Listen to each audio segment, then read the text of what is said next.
बैठक में क्या क्या निर्णय, क्या क्या विचार, क्या क्या आगे की स्ट्रेटेजी बनी है? आज 13 तारीख 91 डेज कंप्लीट हुआ है।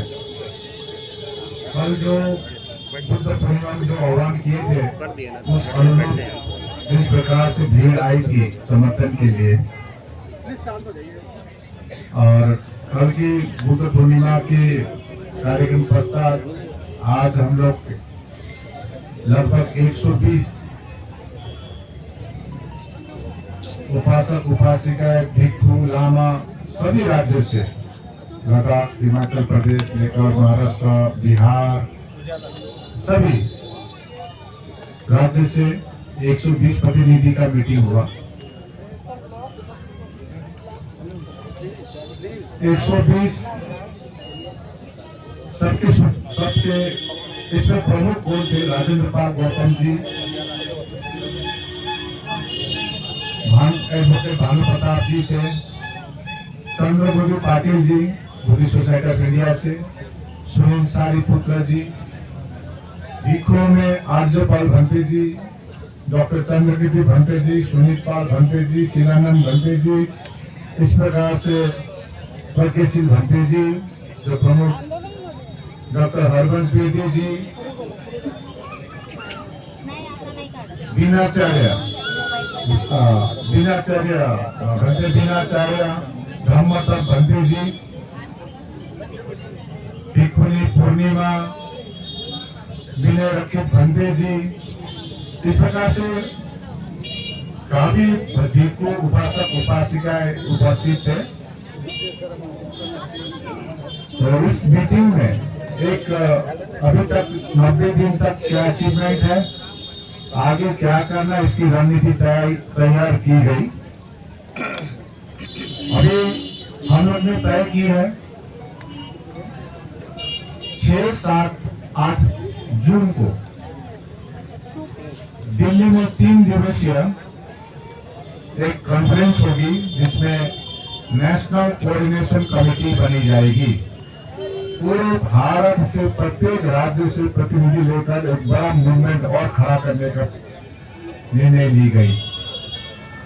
नेशनल कोऑर्डिनेशन टीम बनेगी 6, 7, 8 तारीख को। 5 जून में 3 दिवसीय मीटिंग से पहले पूर्व 5 जून में दिल्ली में सबसे बड़ी प्रदर्शन होगी, हमारी बहुजन समाजों की बड़ी प्रदर्शन होगी। ये घोषणा की गई, ये निर्णय ली गई 5 जून को। फिर से मैं रिपीट कर रहा हूं, 5 जून में बड़ा प्रदर्शन होगा दिल्ली में। पूरे भारत के लोग दिल्ली पहुंचेंगे और पूरे बहुजन समाज पहुंचेंगे दिल्ली। 6, 7, 8 को 3 दिवसीय कॉन्फ्रेंस होगी जिससे नेशनल कोऑर्डिनेशन टीम बनेगी महाबोधि महाभियान मुक्ति आंदोलन के लिए, जिसमें हम लोग निर्णय लेंगे। लीगल टीम, फाइनेंस टीम, सब एक 3 दिवसीय मीटिंग के बाद हम लोग निर्णय लेंगे। दूसरे बोध गया हमारे सबसे पवित्र तीर्थ स्थल है। यहाँ पर जो यहाँ के लोकल कमेटी, मैं नाम बाद में पढ़ता हूँ, लोकल कमेटी बनाया गई यहाँ पर, जिसमें प्रमुख एडवोकेट के बॉट, आदित्य प्रधान, सौरभ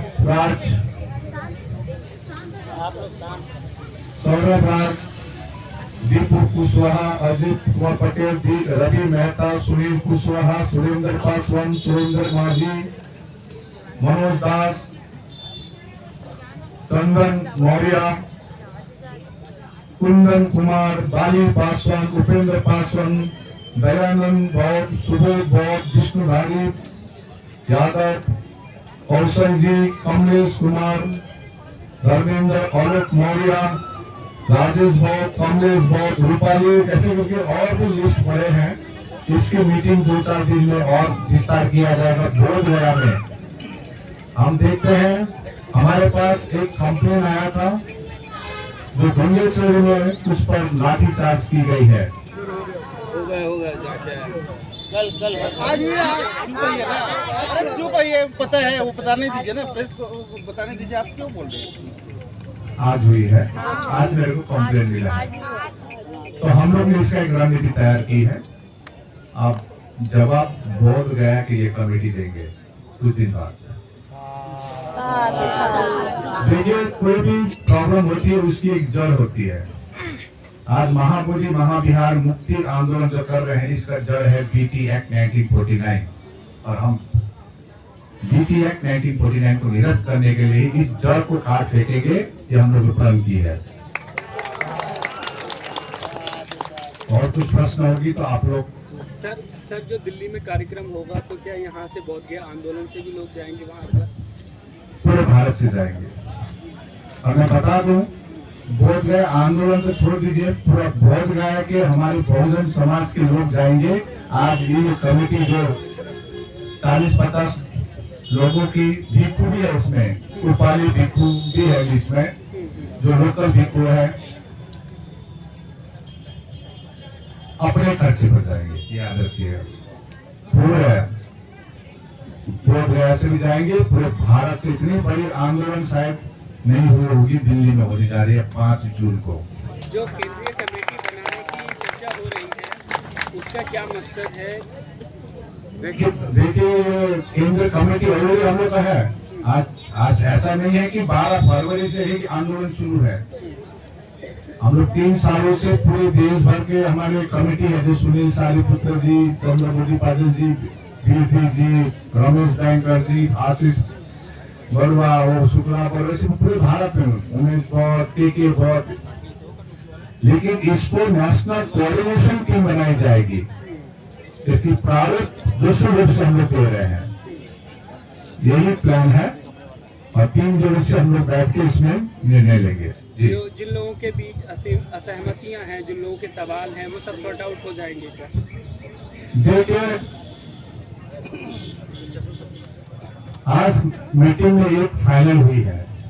एक परिवार में बैठता है, परिवार में भी असहमति हो सकती है, लेकिन परिवार में बैठ के ही सॉल्व किया जाता है, फेसबुक या व्हाट्सएप में नहीं किया जाता है। और हमने एज आज एक प्रपोजल दिया था मीटिंग में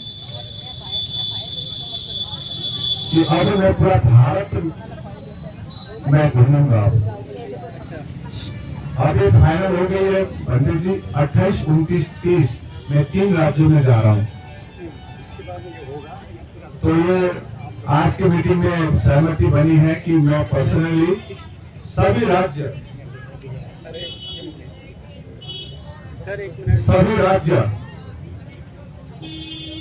में जाऊंगा। ये आज सहमति बने। देखिए, मैं किसमें बिलीव करता हूं? मैं बिलीव करता हूं कलेक्टिव लीडरशिप में, 1 नंबर। दूसरे नंबर, कोई भी निर्णय होती है इसका एक मैंडेट होती है। जैसे आज प्रशासन से मिलकर क्या बात करना है, इसका भी एक मैंडेट तैयार करके हम लोग गए थे। तो आज का जो मीटिंग का मैंडेट तैयार करके मैं देश भर भ्रमण करूंगा, जिसकी कई साल में डेट देना शुरू कर दिया। अभी 28, 29, 30 महाराष्ट्र, छत्तीसगढ़ और मध्य प्रदेश की ट्रिप फाइनल हो गई है मेरी। तो आप लोग भी चाहते हैं आपके चैनल मार्फत हमसे संपर्क करें, मैं आपके जगह में भी जाऊंगा और मुद्दे के बारे में और विस्तार पूर्वक, प्लस जो ओरिजिनल है चीज, क्योंकि सब बात तो फेसबुक में ओरिजिनल नहीं होती है, व्हाट्सएप में जो बात है वो बात रखेंगे। तो मैं और भी है भिक्खु। और सबसे बड़ी बात, आज शाम को जब से आंदोलन शुरू किए हैं, एक बड़े गुरु है ज्ञान ज्योति भंते, उनका आशीर्वाद हमेशा बना रहा है। अभी जब हम लोग 12 फरवरी में यहाँ से अनशन में बैठे थे, ज्ञान ज्योति भंते जी आए थे पैदल मार्च, आज शाम को पहुंचे। हालांकि बुद्ध गया में थे, उनके महाविहार में उनकी दिन भर की कार्यक्रम थी, तो यहाँ पर घर में बैठ के समर्थन किए हैं और उनसे भी आप प्रश्न कर सकते हैं। ज्ञान ज्योति माथेरो जी बहुत रिस्पेक्टेड महाराष्ट्र के पंडित जी है, तो आप उनसे भी बात रख सकते हैं जी। पंडित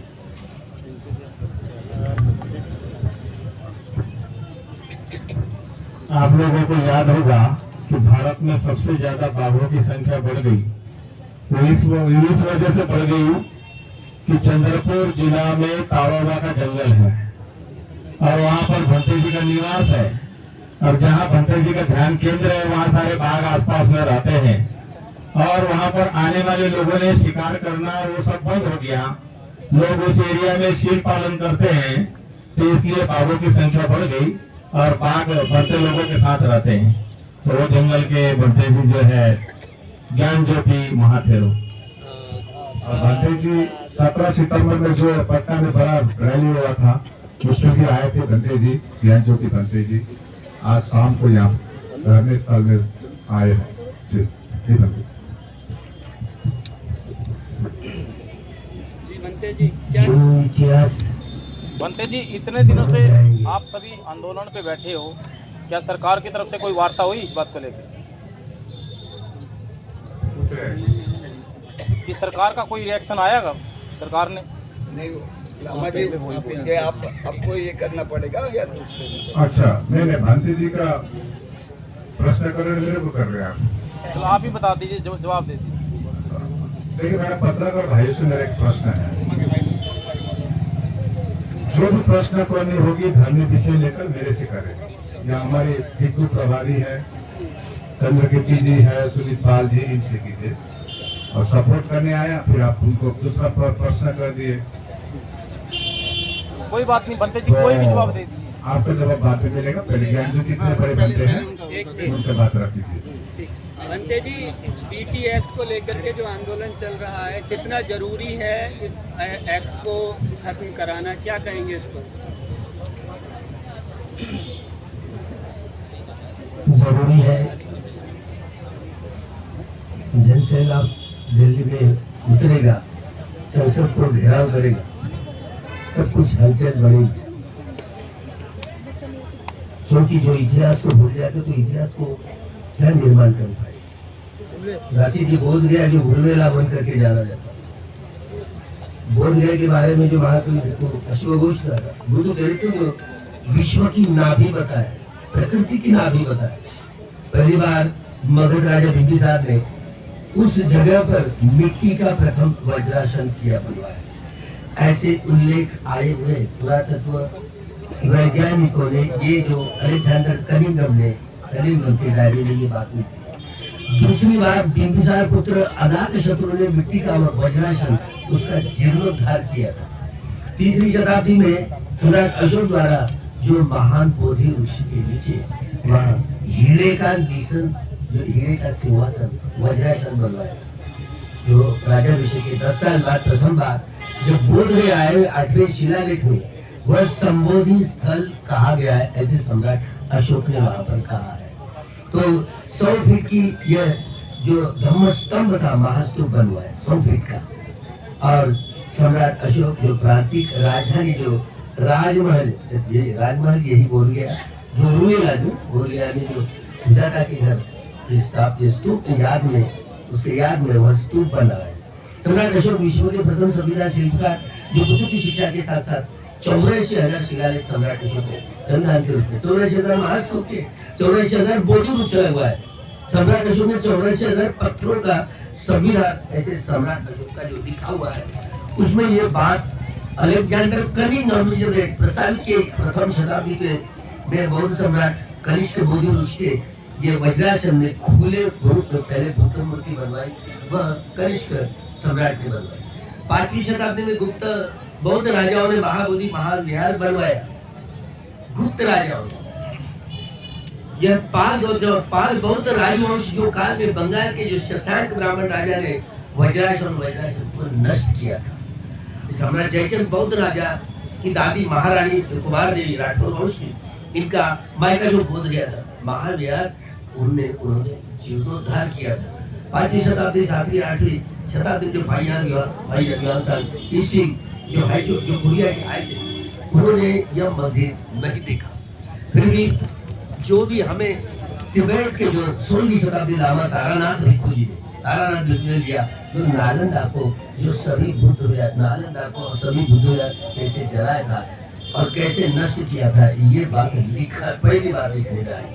सम्राट अशोक ने 84,000 महास्तूप, 84,000 धम्म शिलालेख, जो 84,000 धम्म स्तंभ और 84,000 महाबोधि महाविहार, बोधि वृक्ष 84,000 लगवाए वही स्तूपों के पास में। दुनिया पहली बार बौद्ध गुफा, जो गुफा का जो निकाल लगा थे बौद्ध गुफा, ये पहली गुफा है दुनिया की। यह बराबर बिहार ही है, बिहार का नाम ही आप सब लोग जानते हैं।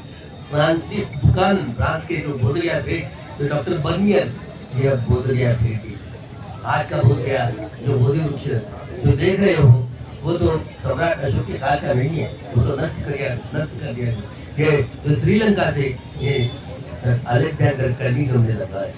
यही इतनी बड़ी साक्ष्य, और कहा ये सारे सुप्रीम कोर्ट में ये देखिए, सुप्रीम कोर्ट में ये अगर वादा की तो सुप्रीम कोर्ट अगर अच्छा रहा तो दाद दे सकता है, लेकिन आज के समय में सुप्रीम कोर्ट हमारे पक्ष में न्याय देंगे इसका कोई एक रंच मात्र विश्वास नहीं है।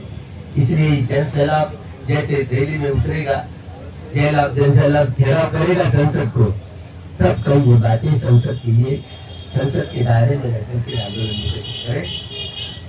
और जहाँ जहाँ सर्वोच्च संघ के ये आंदोलन को सभी लोग समर्थन देवे, ऐसे वातावरण तैयार करने यह सभी का यह सभी की ड्यूटी है। ऐसे मैं इस प्रसंग से आह्वान करता हूँ। भूमिका क्या होगी, बौद्ध राष्ट्रों की भूमिका क्या होगी ये आंदोलन में, इसके बारे में बताइए जी। मैं प्रथम बार पीछे से पत्रकार देखूंगा। मैं बिहार में एक चीज अभी बताया था, एक यादव जी आए थे, हमारे बिहार में हंसते नहीं लोग, और मैं थोड़ा सा चेहरा में सबको खुशी देखना चाहता हूँ। इतनी परेशानी है तभी हम खुश है। Thank you.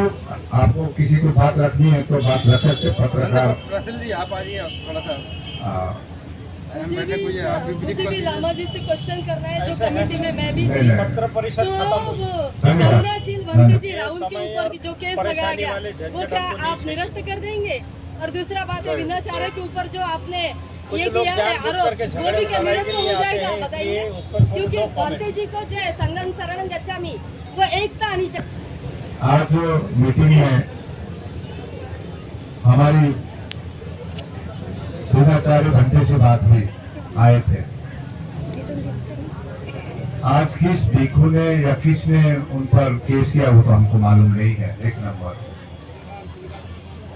किस आधार पे क्या वो मालूम नहीं है, लेकिन जो भी है एक बात तय हुई है, आरोप पत्र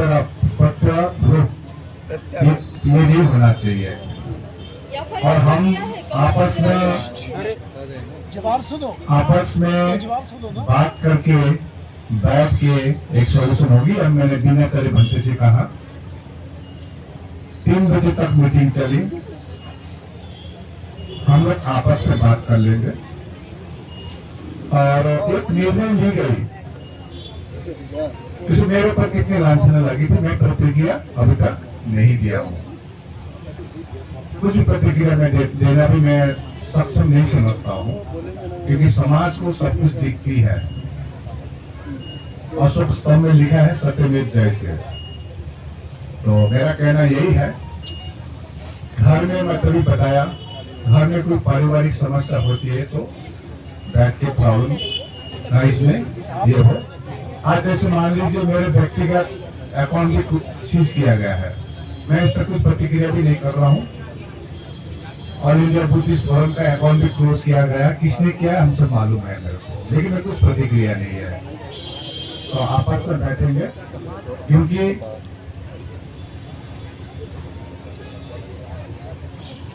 सभी को लेकर चलने का एक ताकत होती है, तो सभी को लेकर इसमें एक सॉल्यूशन में आएंगे।